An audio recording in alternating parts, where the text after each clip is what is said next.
ভাস্বতী রয়েছে আপনাদের সঙ্গে। আর শুরুতে যে খবরে নজর রাখবো, ফের ভারতের আকাশে পাকিস্তানি ড্রোন। সাম্বা, কুপওয়ারা, উরি, নওগাম এবং হান্দওয়ারা সেক্টর, পুঞ্চ, জম্মু এবং পাঠানকোট, পোখরান, অমৃতসর, রাজৌরিতে দেখা গেল পাকিস্তানি ড্রোন। তবে যে খবর পাওয়া যাচ্ছে, সবকটি ড্রোনই ধ্বংস করেছে ভারত। 4 জায়গার ছবি আপনাদের সামনে তুলে ধরছি।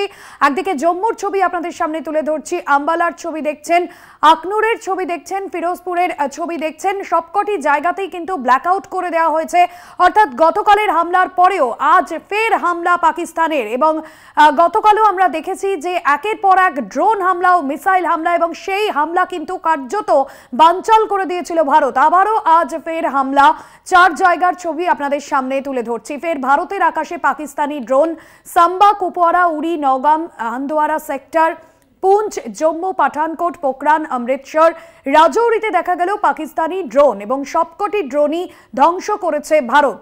আমরা দেখেছি যে অপারেশন সিঁদুরের পরেই পাকিস্তানের তরফে কিন্তু সাধারণ যে বাসিন্দারা, তাদের টার্গেট করা হয়েছে মূলত। এর আগে এলওসি বরাবর 16 জন সাধারণ বাসিন্দাকে পাকিস্তানিদের হাতে কিন্তু নিহত হতে হয়, এবং তারপরেই আমরা দেখেছি যে দফায় দফায় পাকিস্তানের তরফে কিন্তু একের পর এক হামলা চালানো হয়। গতকালও আমরা রাত ভোর দেখেছি সেই হামলার খবর আপনাদের সামনে তুলে ধরেছি। আজ ফের রাত বাড়তেই কিন্তু এখনো পর্যন্ত যে ড্রোনের দেখা মিলেছে, সেই সবকটি ড্রোনই কিন্তু ধ্বংস করেছে ভারত।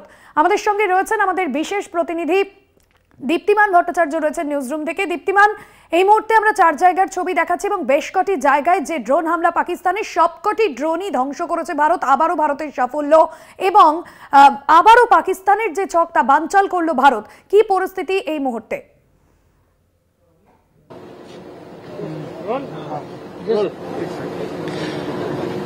आज सुबह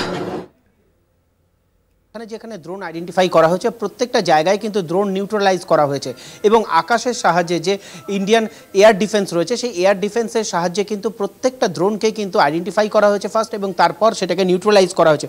কোন কোন জায়গায় মূলত সবার প্রথমে কিন্তু সাম্বাতে দেখা গেছিলো, এবং প্রথমে পাকিস্তানের পক্ষ থেকে সেলিং স্টার্ট করা হয়।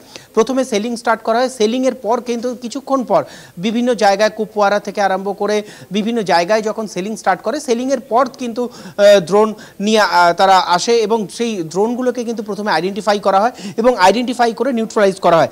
সাম্বাতে প্রথমে ড্রোন দেখা যায়, তারপরে কুপওয়ারাতেও দেখা যায়, উরিতেও দেখা যায়। এই 3টে জায়গাতেই কিন্তু প্রথম দিকে সবার প্রথমে কিন্তু এই 3টে জায়গায় সেলিং স্টার্ট করেছিল, এবং 3টে জায়গায় সেলিং স্টার্ট করার পর তারপর কিন্তু তারা পাকিস্তানের পক্ষ থেকে ড্রোন নিয়ে আসা হয়, এবং সেই ড্রোনগুলোকে আইডেন্টিফাই করা হয়। এরপর যেটা দেখা যায় যে সেটা হলো নওগামে দেখা যায়, পুঞ্চে দেখা যায়, জম্মুতে দেখা যায়, পাঠানকোটে দেখা যায়, পোখরানে দেখা যায়। পোখরানে যে ড্রোন দেখা যায় সেইটাকেও কিন্তু নিউট্রালাইজ করা হয়েছে যেটা জানা যাচ্ছে, এবং তারপর রাজৌরিতেও পাওয়া যায়। অমৃতসরেও ড্রোন দেখা যায়, এবং অমৃতসরের যে ড্রোনগুলো রয়েছে সেই ড্রোনগুলোকে কিন্তু নিউট্রালাইজ করা হয়েছে। এবং প্রত্যেকটা ড্রোন যেগুলোকে আইডেন্টিফাই করা হচ্ছে, প্রত্যেকটা ড্রোনকেই কিন্তু এই একইভাবে অর্থাৎ নিউট্রালাইজ করা হচ্ছে। আকাশ, যে এয়ার ডিফেন্সে যে আকাশ রয়েছে, সেই আকাশের মাধ্যমেই কিন্তু এই এয়ার ডিফেন্সগুলো আকাশের মাধ্যমে কিন্তু এই প্রত্যেকটা ড্রোনকে নিউট্রালাইজ করা হয়েছে। এবং এই যে নিউট্রালাইজ প্রসেস চলছে, যত দেখা যাচ্ছে প্রত্যেকটা জায়গায় কিন্তু এই নিউট্রালাইজ, অর্থাৎ বলা যেতে পারে পাকিস্তানের যে হামলা রয়েছে সেই হামলার একেবারে তাদের যে যোগ্য জবাব দেওয়ার ভারতীয় ইন্ডিয়ান আর্মির পক্ষ থেকে, ইন্ডিয়ান ডিফেন্সের পক্ষ থেকে একদম পুরো তাদেরকে যোগ্য জবাব দেওয়া হচ্ছে। এখনো পর্যন্ত দীপ্তিমান, যে এখনো পর্যন্ত যে সমস্ত পাকিস্তানি ড্রোন দেখা গিয়েছে তার সবকটি ধ্বংস করেছে ভারত। ধন্যবাদ জানাবো দীপ্তিমান ভট্টাচার্য ছিলেন নিউজরুম থেকে সরাসরি।